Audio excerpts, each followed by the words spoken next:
ನನ್ನ ಮೊಮ್ಮಗಂಗೆ ಸಮಯನೇ ಇಲ್ಲ ನನ್ನ ಜೊತೆ ಕಳೆಯೋದಕ್ಕೆ. ಗಿರ್ಜಮ್ಮ, ಯಾಕ್ರಿ ಶಾಂತಮ್ಮ ಹಾಗಂತೀರ? ಅವನು ಇಡೀ ದಿನ ಬಿಸಿ ಬಿಸಿ ಬಿಸಿ ಕಣ್ರಿ. ಏನಂದ್ರಿ? ಅವನಿಗಿನ್ನೂ 3-4 ವರ್ಷ ಅಷ್ಟೇ ತಾನೇ? ಹೌದಪ್ಪ, ಆದರೆ ತುಂಬ ಬಿಸಿ. ಹಾಯ್ ನನ್ನ ಸ್ನೇಹಿತರೆ, welcome back to my channel. ಬನ್ನಿ, ಇವತ್ತು ಹೆಡ್ಡಿಂಗ್ ನೋಡಿದ್ರಲ್ವಾ, ಮಕ್ಕಳು ಇಲ್ಲ ರೋಬೋನೋ. ಬನ್ನಿ ಅದ್ರ ಬಗ್ಗೆ ಒಂದಷ್ಟು ಮಾತಾಡೋಣವೇ. ಶಾಂತಮ್ಮೂರ ಮೊಮ್ಮಗ ಕೇವಲ 4 ವರ್ಷದ ಪ್ರಣೀತ್. ಪಾಪ ಶಾಂತಮ್ಮ ಮೊಮ್ಮಗನ ಜೊತೆ ಆಟಾಡೋಣ ಅಂತ ಬಯಸಿದ್ರೆ ಆ ಪ್ರಣೀತ್ಗೆ ಅಜ್ಜಿ ಜೊತೆ ಆಟಾಡೋದು ಮಾತಾಡೋಕ್ಕೂ ಸಮಯನೇ ಇಲ್ಲ. 4 ವರ್ಷದ ಹುಡುಗಂಗೆ ಏನಂತ ಕೆಲಸ ಅಂತ ಅಂತೀರಲ್ವ? ಖಂಡಿತ ರೀ, ಏನಿರುತ್ತೆ ಹೇಳಿ ಕೆಲಸ? ಪಾಪ ಬೆಳಿಗ್ಗೆ 4 ಗಂಟೆಗೆ ಎದ್ದೇಳ್ತಾನೆ. ನಿಜ, ನೀವು ಕೇಳಿಸ್ಕೊಂಡಿದ್ದು. 4 ಗಂಟೆಗೆ ಎದ್ದುಬಿಟ್ಟು ಹಲ್ಲುಜ್ಜಿ ಮುಖ ತೊಳೆದು ಯೋಗ ಮಾಡ್ತಾನೆ.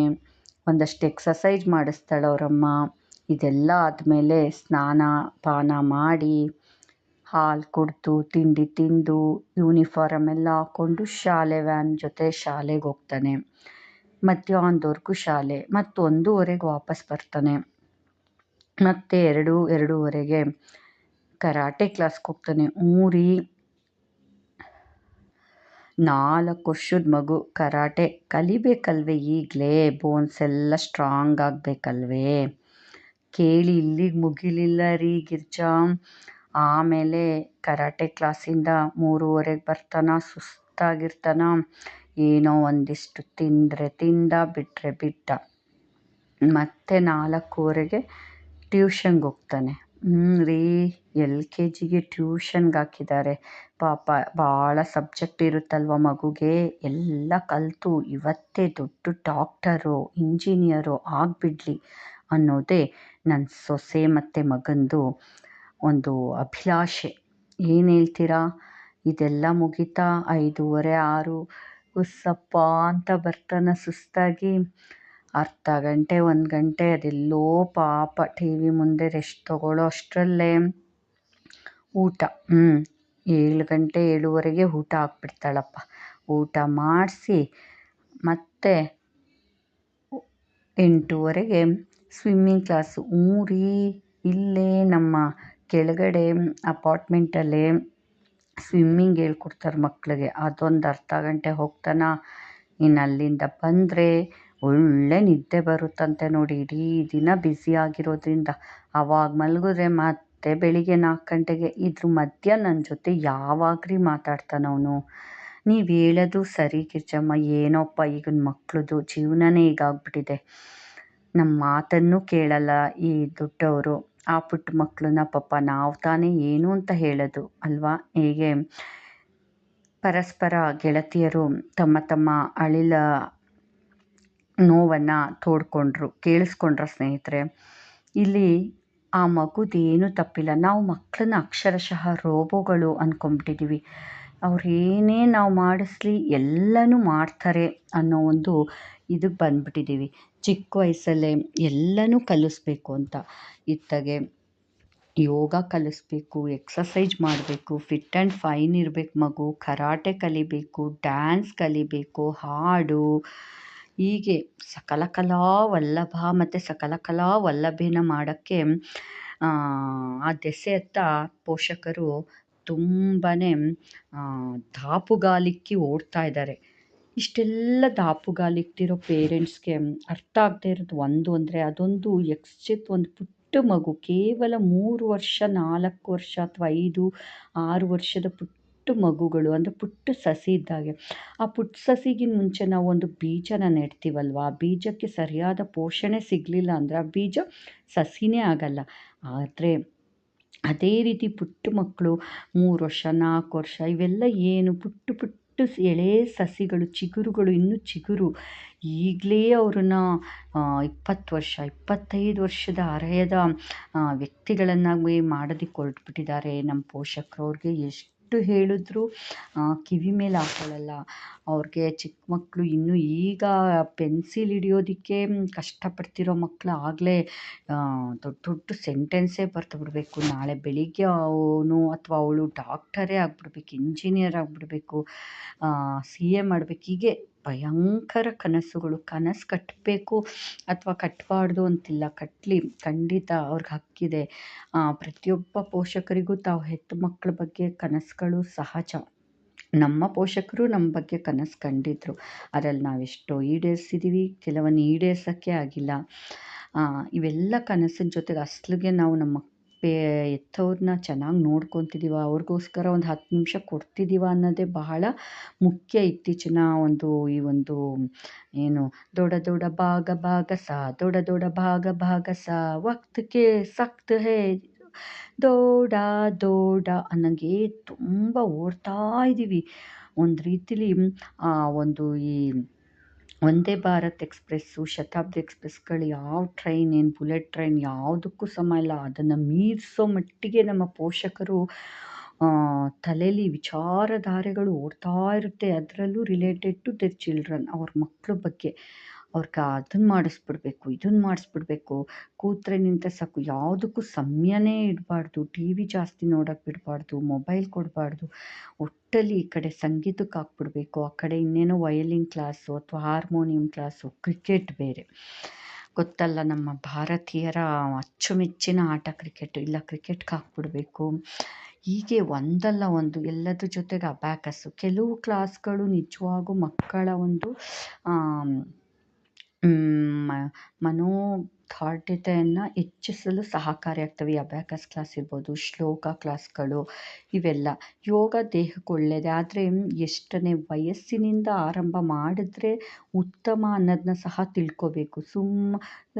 ಸುಮ್ಮನೆ ಪುಟ್ಟ ಮಕ್ಕಳನ್ನೇ ಈಗಲೇ ಯೋಗಕ್ಕೆ ಹಾಕ್ಬಿಡೋದು, ಎಕ್ಸಸೈಜ್ ಹಾಕ್ಬಿಡೋದು, ಏನೇನೋ ಮಾಡೋದ್ರಿಂದ ಆ ಮಕ್ಕಳ ಬೆಳವಣಿಗೆಗೂ ಮಾರಕ ಆಗುತ್ತೆ.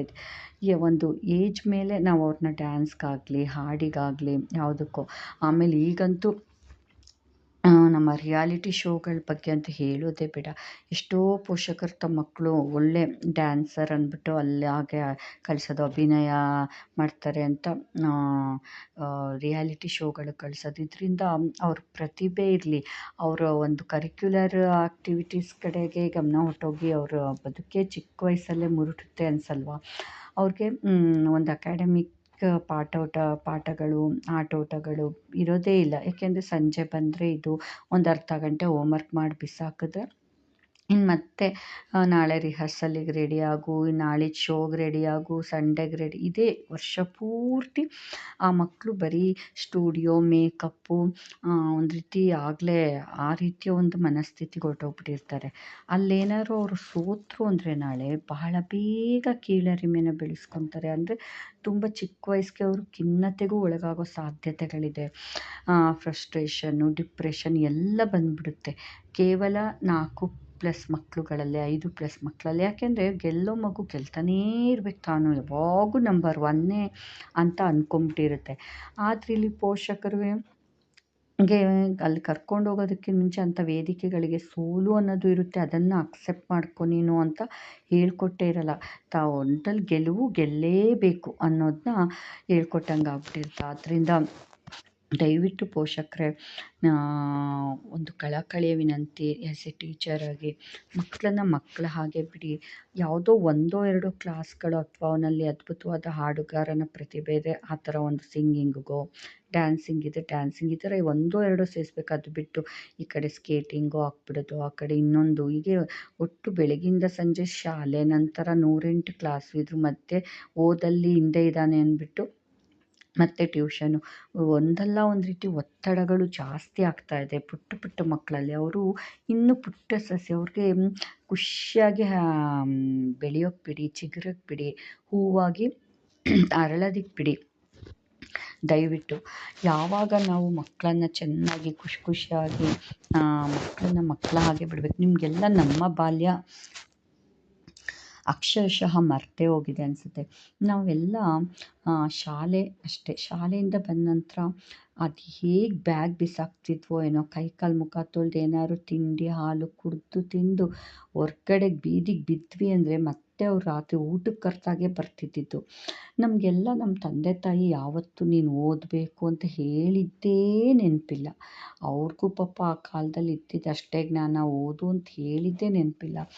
ಆಟ ಆಟ ಆಟ ರಜೆಗಳು ಬಂದ್ರಂತೂ ಅಜ್ಜಿ ಮನೆಗೆ ಹೋಗೋದು, ಅತ್ತೆ ಮನೆಗಳಿಗೆ ಹೋಗೋದು, ಅಲ್ಲೂ ಎಲ್ಲ ಬರೀ ಆಟ, ಅದು ಇದು ಸುತ್ತೋದೂರು, ಎಂಜಾಯ್ಮೆಂಟು, ಫಂಕ್ಷನ್ಗಳು ಅಟೆಂಡ್ ಮಾಡೋದು, ಈ ರೀತಿ ಇರ್ತಿತ್ತು. ಅದು ರಜಾ ಬಂದರೆ ಸಾಕು, ರಜಕ್ಕೋಸ್ಕರ ಕಾಯ್ತಾ ಇದ್ವಿ ನಾವು. ನಮಗಂತೂ ಒಮ್ಮೆ ಕೂಡ ನಮ್ಮ ತಂದೆ ತಾಯಿ ಅಷ್ಟು ಇನ್ನು ಅಂಕದ ವಿಷಯಕ್ಕೆ ಬಂದರೆ ಇಷ್ಟೇ ಅಂಕ ಅಷ್ಟೇ ಅಂಕ ಅಥವಾ A+ ಅನ್ನೋ ಒಂದು ಗ್ರೇಡ್ಗಳೇ ಇರಲಿಲ್ಲ. ಆಗೋದು ಅಕ್ಷರಶಃ ಪರಿಕಲ್ಪನೆಯೇ ಇರಲಿಲ್ಲ. ನಮ್ಮ ಮಾರ್ಕ್ಸ್ ಕಾರ್ಡ್ಗಳೆಲ್ಲ ಅಪ್ಪಿತಪ್ಪಿ ಸಿಕ್ಕಿದ್ರೆ ಅದರಲ್ಲಿ ಇರ್ತಿದ್ದಿದ್ದೇ 50ಕ್ಕಿಷ್ಟು ಅಥವಾ 100ಕ್ಕಿಷ್ಟು ಅಂತ ಬಿಟ್ಟರೆ ಅದಕ್ಕೆಲ್ಲ ಅದೇ ಪಾಸು ಫೇಲು ಎರಡೇ ಇದ್ದಿದ್ದಾಗ. ಈ A+, B+, C+, ಅಬ್ಬಬ್ಬಬ್ಬ! ಈಗಂತೂ ಈ ಗ್ರೇಡ್ಗಳ ಮೂಲಕನೇ ಮಕ್ಕಳನ್ನ ಗುರುತಿಸ್ತಾ ಇದ್ದೀವಿ ಅನಿಸುತ್ತೆ. ಅದರಲ್ಲೂ SLC PUC ಬಂದುಬಿಟ್ರಂತೂ ಸಾಕು, ಮಕ್ಕಳಿಗಿಂತ ಅಪ್ಪ ಅಮ್ಮ ಕಣ್ಣಿಗೆ ಎಣ್ಣೆ ಬಿಟ್ಕೊಂಡು ವರ್ಷ ಪೂರ್ತಿ ಅದು ರಿಸಲ್ಟ್ ಬರೋವರೆಗೂ ಚಿತ್ರಹಿಂಸೆ ಕೊಟ್ಬಿಡ್ತಾರೆ ಮಕ್ಕಳಿಗೆ. ಜೊತೆಗೆ ತಾವು ಮಾನಸಿಕ ಹಿಂಸೆನ ಅನುಭವಿಸ್ತಾರೆ. ಇದು ಆ ಮಾನಸಿಕ ಒತ್ತಡ ಹೆಚ್ಚಿದಷ್ಟು ಮಕ್ಕಳಲ್ಲಿ ಒಂದು ಓದುವಿಕೆ ತಾನಾಗಿ ಕಮ್ಮಿ ಆಗುತ್ತೆ ಮತ್ತು ಭಯ ಶುರುವಾಗುತ್ತೆ. ಎಲ್ಲಿ ತಾನು ಪೋಷಕರ ಒಂದು ಎಕ್ಸ್ಪೆಕ್ಟೇಷನ್ಗೆ ತಕ್ಕ ಹಾಗೆ ತೆಗಿಲಿಲ್ಲ ಅಂದರೆ ಏನಾಗ್ಬೋದು ತನ್ನ ಜೀವನ, ಮುಂದೆ ಏನಾಗ್ಬೋದು, ಈ ರೀತಿಯ ಭಯ ಕಾಡ್ಲಿಕ್ಕೆ ಶುರುವಾಗುತ್ತೆ. ದಯವಿಟ್ಟು ಆಲೋಚಿಸಿ ಪೋಷಕರೇ. ಆ್ಯಸ್ ಎ ಟೀಚರಾಗಿ ಹೇಳ್ತಾ ಇದ್ದೀನಿ, ಮಕ್ಕಳನ್ನ ಮಕ್ಕಳ ಹಾಗೆ ಆಡಕ್ಕೆ ಬಿಡಿ, ಕುಣೀಲಿ, ಖುಷಿ ಪಡಲಿ. ನಾವೇ ಶಾಲೇಲಿ ಎಷ್ಟೋ ಆ್ಯಕ್ಟಿವಿಟಿಗಳನ್ನ ಮಾಡಿಸ್ತೀವಿ, ಅವರು ಖುಷಿಯಾಗಿರಲಿ, ರಿಲೇಟೆಡ್ ಕಲೀಲಿ ಅಂತ. ಕಲೀನಲ್ಲಿ ಅಂತ ಸರ್ಕಾರ ಅದಕ್ಕೆ ಹೇಳಿರೋದು. ಅವ್ರ ಜೊತೆ ಕೂತ್ಕೊಳ್ಳಿ, ನೀವು ಆಟಾಡಿ, ಅವ್ರ ಶಾಲೇಲಿ ಆದದನ್ನ ಕೂತ್ಕೊಂಡು ಒಬ್ರಿಗೊಬ್ರು ಸಂಭಾಷಣೆ ಮಾಡಿ ಖುಷಿಯಾಗಿರಿ. ರಜಾ ದಿನಗಳಲ್ಲಿ ಅಲ್ಲಿ ಇಲ್ಲಿ ಕರ್ಕೊಂಡೋಗಿ ಸುತ್ತಿಸಿ, ಹಾಡಿ, ಕುಣೀಲಿ ಮಗು. ಪ್ರಪಂಚನ ತಿಳ್ಕೊಳ್ಳಿ. ಅದು ಬೆಳೆದು ದೊಡ್ಡವರಾಗಿ ಏನಾಗಬೇಕು ಅನ್ನೋದನ್ನ ಆ ಮಗುನೇ ನಿರ್ಧರಿಸುತ್ತೆ ಮುಂದೆ. ಈಗಲೇ ಅದನ್ನು ದೊಡ್ಡ ಆ್ಯಕ್ಟರ್ ಮಾಡೋದು, ಸಿಂಗರ್ ಮಾಡೋದು, ಡ್ಯಾನ್ಸರ್ ಮಾಡೋದು, ಡಾಕ್ಟರ್, ಇಂಜಿನಿಯರ್ ಯಾವುದನ್ನು ನೀವು ಈಗಲೇ ತಲೆ ಕೆಡಿಸ್ಕೊಬಿಡಿ. ಆ ಮಗು ಏನಾಗಬೇಕದು ತಾನೇ ನಿರ್ಧಾರ ಮಾಡಲಿ. ಏನಂತೀರಾ? ನನ್ನ ಈ ಒಂದು ಇವತ್ತಿನ ಲೇಖನ ಮಾಲಿಕೆ ನಿಮ್ಗೆ ಇಷ್ಟ ಆಯಿತು ಅಂದ್ಕೊತೀನಿ, ಮಾತುಕತೆ. ದಯವಿಟ್ಟು ನಿಮ್ಮ ಅಭಿಪ್ರಾಯ ತಿಳಿಸಿ. ನಾನು ಅನಿತಾ. ನಮಸ್ತೆ.